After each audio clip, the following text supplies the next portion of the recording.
Prisoners tell us it is a nightmare. Tonight, Waupun Prison is still locked down. It was more than a week ago that the governor announced changes to ease that the lockdown. Jason Calvy's in the newsroom and asks what changed. Jason? Well, that lockdown is now going on for almost 8 months. Prisoners tell me they're still locked up in their cells all day long, with the exception of a shower and possibly once a week of recreation.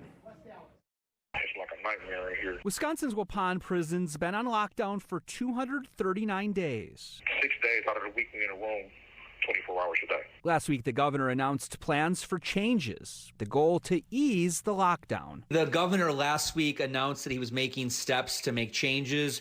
In the last week, have you noticed any changes?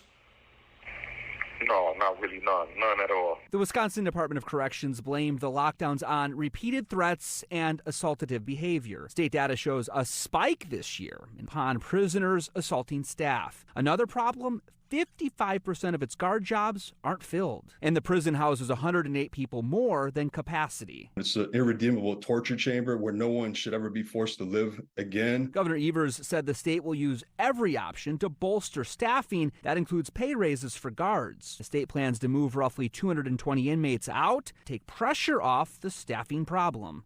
What's happening right now in the prison system is a human rights crisis that should have been addressed many months ago, should have never happened in the first place. Now it nears 8 months.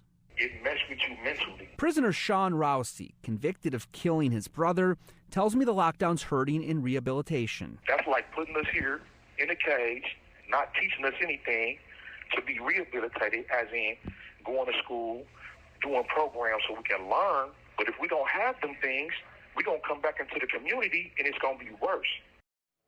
So we asked the Wisconsin Department of Corrections when it would end this prison's lockdown and when normal recreation will return, as well as normal showers and in-person classes and learning.